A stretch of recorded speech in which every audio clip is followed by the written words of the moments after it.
Hi, I'm Mortaza Lutfi. My name is Mohammed Abushi, and this is Beyond the Game with Replayer.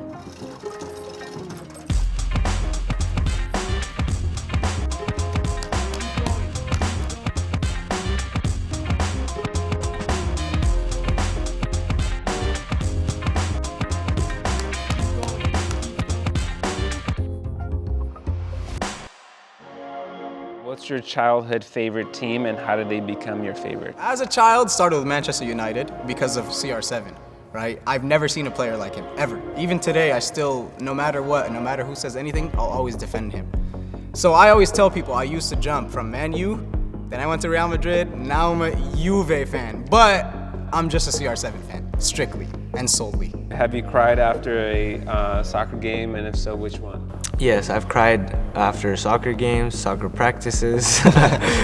Whenever I was a kid, whenever I didn't like losing, so whenever we'd lose like in a final or something, I would always cry. I was in 4th grade. I was ready to go to practice, and then it started raining. And back then, when it started raining, the fields would get closed, and I started crying because our practice got canceled. All right, we got a passionate one here.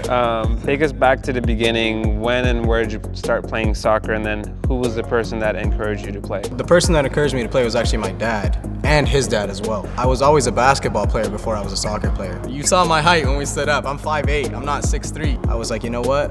I'm short, we're gonna go with soccer. And from there on out, I just took the soccer route the whole way through. For me, it's always been my dad because he played in our home country. He was on the under-23 national team, and when it was his chance to like go and play pro, you know, war happened and other things happened, and so he had to come here. And he gave me the ball when I was like 2 years old, coached me from 4 to 18, and so he's always kind of pushed me. Even now, he's always in my ear, just trying to explain things to me and still teach me. And then when I was 8 years old, I watched the 2006 World Cup, and what Zidane did in that one, I was just like, oh man, like I want to be a professional soccer player. I want to wear number 10. Like that just like inspired me when I was that age. Was there any moment that you remember that you're especially proud of as an athlete?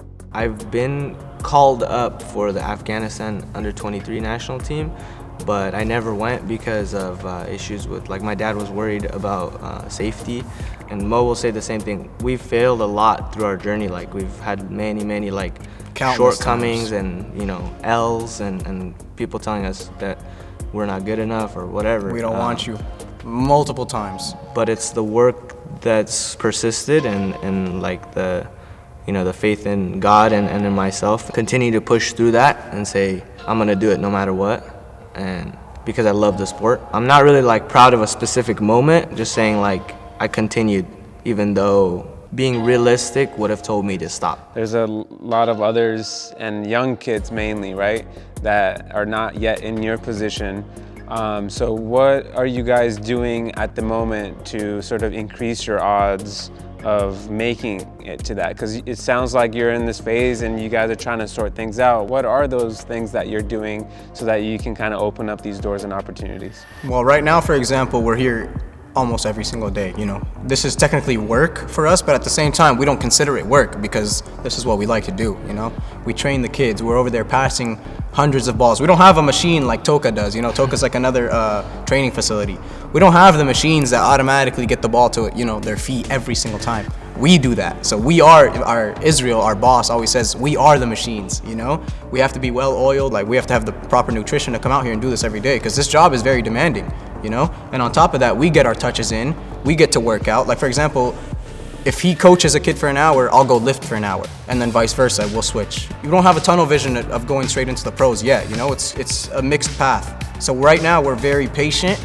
We're just working on our own skills, and we believe in our own self to get us up to that level. The training goes so far, you know. I could come in here and train 40 hours a week or more, but if nobody sees me, I'm just in this facility, it doesn't matter. We're also trying our best. We're not the best at this kind of stuff, but we're trying our best to make connections and meet people and talk to people and just, you know, like go door to door is what Coach Israel tells us, because it's a grind, it's a process, whether it be to agents, coaches, teams, players, you know, whoever we know or whoever we meet along the way, we're like, this could be an opportunity as we go down that through line as far as we can. Both of us want to keep those things as close to our chest as we can. Why record games? Why we want our games recorded? Yeah.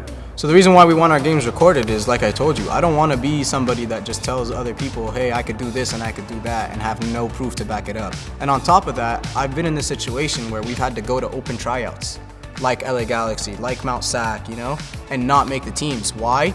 Just because we come in here and nobody knows who we are, you know? Whereas people come in and they're recruited. So they already have an advantage over us because they have the video. They're known. We're not known. Nobody knows anything about us. We don't have any footage to show. I've emailed and messaged a lot of teams on Instagram and through their email about a tryout, at least an open tryout. At least, you know, I'll pay for the flight, I'll pay for everything, just get me out there. And they always hit me with, do you have any videos to show me?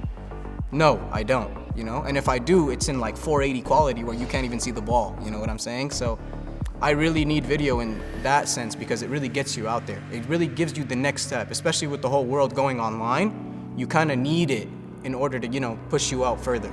If you were to give 3 pieces of advice, like 3 things young players should focus on, what would they be? And the 3 things that you should focus on, especially as a kid, you know, growing up, is 1, be friendly. And what I mean by that is don't be afraid to talk to people. The more you talk to people, the more connection and relationships you could build. Enjoy the process. As long as you're having fun and passionate about the game, it'll take you as far as it needs to take you. Believe in yourself. No matter what anybody else says, as long as you buy into what you're doing, that's all that matters, because you'll figure everything else out along the way. 3rd, keep your support system around you, because sometimes, like I said earlier, it won't be on you. Sometimes you'll be tired, okay? That's how it is sometimes. Sometimes you'll be hurting. That's why you have people like him, for example, that'll help you out and dig you out of that hole. You know, him, my dad, his dad, all these people can help you and boost you up a lot more than you might think they can. you guys seem to have each other all along the way. So, you know, in your response, you always kind of bring him up and thank him for how he supported you and vice versa. You know, there are a lot of young athletes out there that also struggle with getting no's or the L's and, you know, the shortcomings and this and that. So, you know, what would you say to those if they were kind of behind me right now and just listening to you and looking at you guys? What would you say to them? How could they kind of get past that stuff and move forward in the best way possible? It's really important to have a good support system and a good partner like him, for example, because he could push you to those limits. Sometimes I feel like, okay, maybe this isn't what I want to do, you know? But then I look at him and I'm like, you know, maybe this is what I want to do, seriously, because I've been with him every step of the way. Seeing him succeed gives me confidence. And I used to always tell him, I strictly believe, and even to this day, one of us will make it, if not both, right? One of us for sure will make it. And he's always the one that's gonna tell me that, no, we're both gonna make it, together. We may never sign that professional contract. It may never happen for us. And that's part of the journey. But as we go along, we're fighting for that. We say there's a 50-50 chance. It could happen, it could not happen. But at least we're gonna try. And that's the only thing that you can do.